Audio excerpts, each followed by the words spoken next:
प्रभु श्री राम की महानता व उदारता की चर्चा पूरे संसार में है और यह तो आप भी जानते ही हैं कि कैसे पिता दशरथ के एक आदेश पर अपना समस्त राजपाट त्याग कर वह 14 वर्षों के लिए वनवास पर निकल गए थे।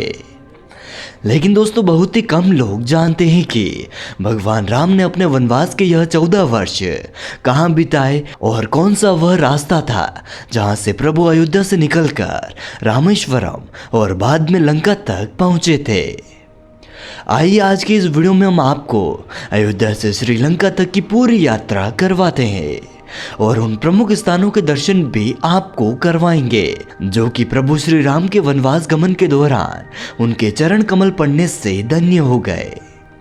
वीडियो में आगे बढ़ने से पहले आपसे एक छोटा सा निवेदन है कि प्रभु की वीडियो और हमारी मेहनत के लिए आप इस चैनल को सब्सक्राइब करके नोटिफिकेशन बेल को जरूर दबाएं, वीडियो को लाइक और शेयर करें।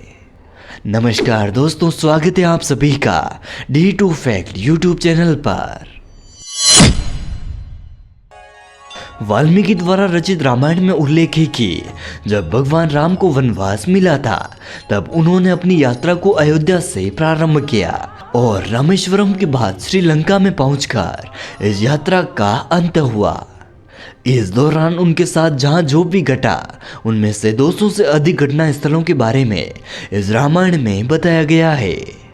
और दोस्तों, आज भी इन सभी जगहों पर कई भव्य मंदिर और स्थल बने हुए हैं। तो चलिए अयोध्या से शुरुआत करते हैं। अयोध्या भगवान श्री राम की जन्मभूमि है। यहीं पर प्रभु ने अवतार लिया और राज तिलक के एक दिन पहले तक वह यहीं रहे। जहां श्री राम ने जन्म लिया उस महल की जगह पर आज एक भव्य मंदिर हम सब की आंखों के सामने बन चुका है, जहां प्रभु रामलला के रूप में पूजे जाते हैं।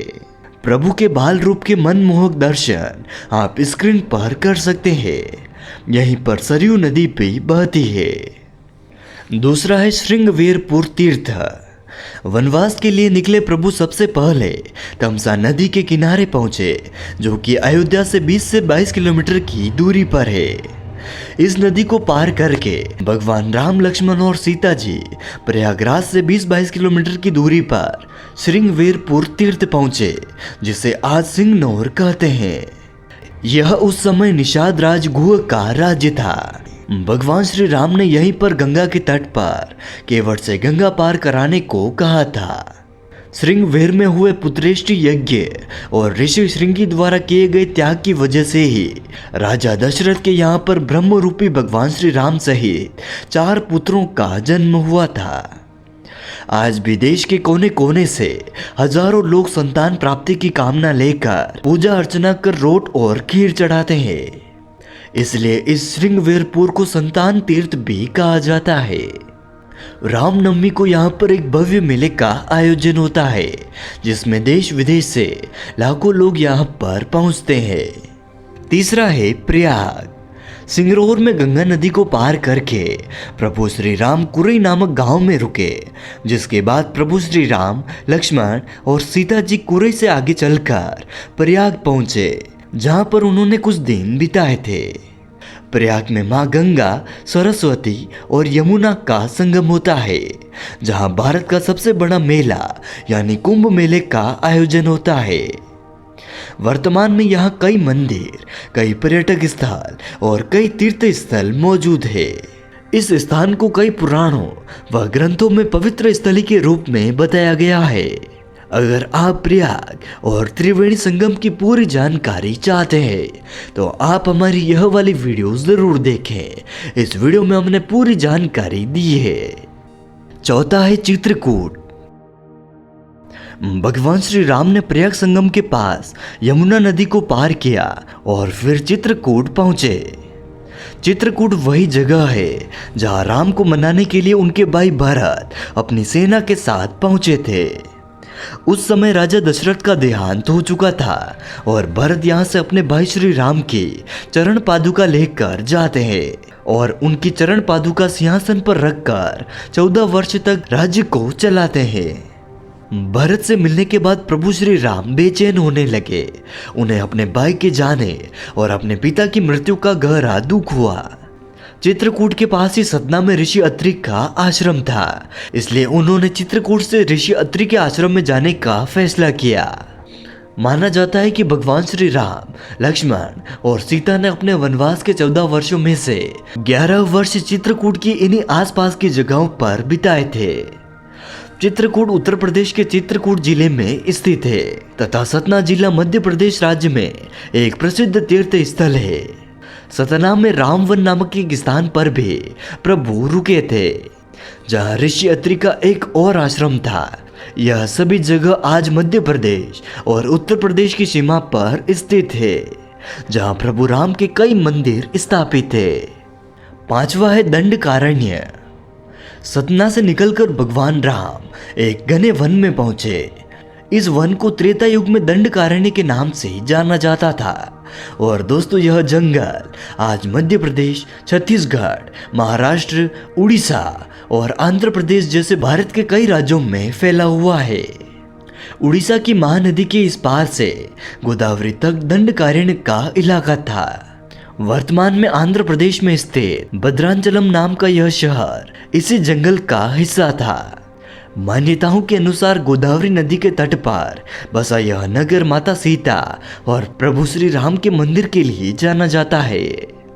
यह मंदिर भद्रगिरि पर्वत पर स्थित है तथा मंदिर के अंदर भगवान राम और सीता के दर्शन आप कर सकते हैं। ऐसा माना जाता है कि भगवान श्री राम ने अपने वनवास के कुछ दिन इसी पर्वत पर बिताए थे। स्थानीय मान्यताओं के अनुसार दंडकारण्य के आसमान में ही रावण और जटायु का युद्ध हुआ था, जिसके बाद जटायु के कुछ अंग इस जगह पर आ गिरे थे। पक्षीराज जटायु का यहाँ पर एक मंदिर है। 6वां है पंचवटी। दंडकारण्य में ऋषि मुनियों के आश्रम में रहने के बाद प्रभु श्री राम अगस्त्य मुनि के आश्रम में गए थे। यह आश्रम नासिक के पंचवटी क्षेत्र में है, जो गोदावरी नदी के किनारे पर बसा है। यहीं पर लक्ष्मण जी ने राक्षसी शूर्पणखा की नाक काटी थी और श्री राम लक्ष्मण ने खरदूषण के साथ युद्ध करके उन्हें मृत्यु के घाट उतारा था। वाल्मीकि रामायण के अरण्य कांड में इस पंचवटी का बहुत ही मनोहर विवरण मिलता है।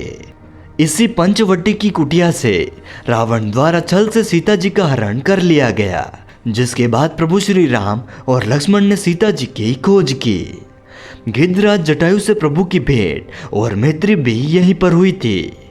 आज नासिक के पंचवटी क्षेत्र में कई सारे मंदिर हैं, जिनमें कपालेश्वर मंदिर, कालाराम मंदिर, सीताहरण स्थल आदि जैसे कई धार्मिक स्थल यहाँ पर मौजूद है, जिसके दर्शन आप सभी कर सकते हैं। 7वां है सर्वतीर्थ नासिक। नासिक क्षेत्र में रावण ने सीता हरण कर जटायु का वध किया था, जिसकी स्मृति नासिक से 56 किलोमीटर की दूरी पर साकेत गांव में सर्वतीर्थ नामक जगह पर आज भी संरक्षित है। मित्रों, जिस जगह पर जटायु की मृत्यु हुई थी वह जगह आज भी नासिक के तातेड़ गांव में मौजूद है। आपको बता दूं कि इस स्थान को सर्वतीर्थ इसलिए कहा जाता है क्योंकि यहीं पर मरणासन जटायु ने माता सीता के बारे में प्रभु राम को बताया था। भगवान राम ने यहाँ पर जटायु का अंतिम संस्कार करके पिता दशरथ और जटायु दोनों का श्राद्ध अर्पण किया था। यहाँ पर जटायु का एक मंदिर है, जिसके दर्शन करने के लिए साल में लाखों लोग यहाँ पर आते हैं। जटायु और कर्मबंदी से मिलने के बाद प्रभु श्री राम और लक्ष्मण जी श्रीमुख पर्वत पर पहुंचे। रास्ते में वह पंपा नदी के पास शबरी आश्रम में गए, जो वर्तमान में केरल राज्य में स्थित है। भगवान श्री राम और मां शबरी की कथाएं काफी प्रसिद्ध है। कहा जाता है कि यहाँ शबरी की कुटिया थी, जहाँ उसने प्रभु श्री राम का कई वर्षों से इंतजार किया, जिसके बाद प्रभु और शबरी की भेंट हुई। आज यहाँ बहुत ही प्रसिद्ध शबरीमाला का मंदिर है, जो कि इसी पंपा नदी के तट पर मौजूद है। इस मंदिर के दर्शन करने के लिए कई लोग यहाँ पर जाते हैं। यह माता शबरी का एकमात्र मंदिर है। 9वां है ऋषमुख पर्वत। भगवान राम और लक्ष्मण जी मलय पर्वत और चंदन वनों को पार करते हुए ऋषमुख पर्वत पर पहुंचे थे। इसी पर्वत पर श्री राम और हनुमान जी की भेंट हुई थी। बाद में हनुमान जी ने राम और सुग्रीव की भेंट करवाई थी तथा बाद में माता सीता के आभूषणों को देखा था। यह स्थान आज कर्नाटक के हम्पी शहर में स्थित है। यहाँ सुग्रीव गुफा भी स्थित है। दोस्तों, हनुमान जी के जन्म को लेकर कई मिथक कहे जाते हैं, लेकिन अगर अतीत के पन्नों में झांका जाए तो यह पवित्र स्थान अंजनाद्रि पर्वत पर मालूम पड़ता है। अंजनाद्रि पर्वत वही स्थान है जहां पर हनुमान जी का जन्म हुआ था। यह स्थान भी कर्नाटक के हम्पी में ही स्थित है। हालांकि इस स्थान को लेकर कई लोगों में मतभेद है। वाल्मीकि रामायण के अनुसार ऋषिमुख पर्वत वानरों की राजधानी किष्किंधा के पास ही स्थित था। किष्किंधा नरेश बाली का वध करने के बाद प्रभु राम ने वानर सेना का गठन किया और लंका की तरफ कूच कर गए। 10वां है कोडी करेरी। यह समुद्र तट वेलांगरी के दक्षिण में है। इसी स्थान पर श्री राम की वानर सेना ने पहला पड़ाव डाला था और भगवान राम ने अपनी सेना को एकत्रित कर विचार विवेचन किया था। प्रभु की सेना ने उस स्थान के सर्वेक्षण के बाद यह जाना कि यहाँ से समुद्र पार करना कठिन है, जिसके बाद भगवान राम की पूरी सेना रामेश्वरम की तरफ कूच की। 11वां है रामेश्वरम। दोस्तों, वर्तमान समय में रामेश्वरम प्रसिद्ध हिंदू तीर्थ माना जाता है।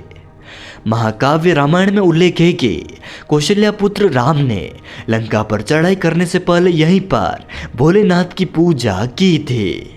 रामेश्वरम का शिवलिंग स्वयं भगवान राम द्वारा स्थापित है। कहा जाता है कि यहाँ पर प्रभु श्री राम ने लंका जाते समय तथा वापस लौटते समय भी यहाँ पर भोलेनाथ की पूजा की थी। अगर आप रामेश्वरम धाम की पूरी कथा और दर्शन करना चाहते हैं तो आप हमारी यह वाली वीडियो ज़रूर देखें। इस वीडियो में हमने रामेश्वरम तीर्थ की पूरी जानकारी और दर्शन करवाए हैं। इस वीडियो के आई कार्ड और डिस्क्रिप्शन बॉक्स में इस वीडियो का लिंक मिल जाएगा। 12वां है धनुषकोडी। रामेश्वरम पहुंचने के 3 दिन बाद भगवान राम और उनकी सेना ने समुद्र में वह स्थान खोज निकाला जहां से बड़ी ही आसानी से लंका तक पहुंचा जा सकता था।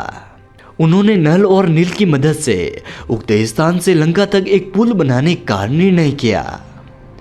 धनुषकोडी रामेश्वरम द्वीप के दक्षिणी किनारे पर स्थित एक गांव है और यह श्रीलंका के तलई मन्नार से करीब 30 किलोमीटर की दूरी पर स्थित है। दोस्तों, आपको बता दूं कि इसका नाम धनुषकोडी इसलिए पड़ा था क्योंकि यहाँ पर श्रीलंका जाने के लिए वानर सेना की मदद से नल और नील ने जो पुल बनाया था उसका आकार धनुष की तरह दिखता था। रामायण के अनुसार यहाँ से समुद्र में पुल बनाकर वानर सेना लंका में प्रवेश कर गई। 13वां है नुवारा एलिया। यह एक पर्वत श्रृंखला है। इतनी परेशानियां झेलने के बाद प्रभु राम अपनी वानर सेना के साथ लंका तक पहुंच गए, जहां नुवारा एलिया पहाड़ियों से लगभग 90 किलोमीटर की दूरी पर रावण का महल स्थित था। इन्हीं पहाड़ियों के आसपास थे रावण झरना, रावण गुफाएं, अशोक वाटिका और खंडर हो चुके विभीषण के महल।